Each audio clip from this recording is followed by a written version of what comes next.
पाकिस्तान की तारीखी कामयाबी। फ़ख्र पाकिस्तान JF-17 थंडर की ऊंची उड़ान। पाकिस्तान के एक दोस्त मुल्क के साथ लड़ाका तैयारी की खरीदारी का MOU तय पा गया है। मुआहदा पाकिस्तान की दिफाही सनत के लिए बड़ा संग मील करार। पाकिस्तान एयरफोर्स का दस्ता दुबई एयर शो 2025 में शिरकत के लिए मुत्तहिदा अरब अमारात में मौजूद है। एयर शो में air chief marshal Zaheer Ahmad Babar Sidhu भी शरीक हैं।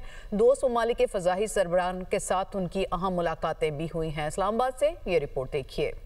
दुबई एयर शो में JF-17 थंडर तैयारे की धूम। हवाबाजी शोबे के माहिरीन और शायकीन की भरपूर दिलचस्पी। पाकिस्तान एयरफोर्स का दस्ता दुबई एयर शो 2025 में शिरकत के लिए मुत्तहिदा अरब अमारात में मौजूद है। Air chief marshal Zaheer Ahmad Babar Sidhu ने इस मौका पर UAE के अंडर सेक्रेटरी बराए दिफा lieutenant general pilot Ibrahim Nasir Al Alawi से मुलाकात की। Air chief UAE air force and air defence के commander major general Rashid Mohammed Al Shamsi से भी मिले। इस दौरान तरबियती शोबों में ताउन और एरोस्पेस टेक्नोलॉजीज में इश्तराक पर तबादला ख्याल किया गया। अमाराती अस्करी क़यादत ने पाक फ़ज़ाइया की जिद्दत तराजी और सलाहियतों को सराहा। मुश्तरका मशकों, पेशा वाराना तबादलों और मज़ीद अस्करी शराकत दारियाँ इस्तवार करने का आज़म भी जाहिर किया। मुख्तलिफ ममालिक ने एयर शो में शरीक JF-17 थंडर में खुसूसी दिलचस्पी का इजहार किया। एक दोस्त मुल्क के साथ लड़ाका तैयारे की खरीदारी का MOU भी तय पा गया, जो तैयारे की आलमी मकबूलियत और पाकिस्तान की एरोस्पेस सलाहियतों पर मुस्तकिल बैनुल अक़वामी एतमाद का मज़हर है।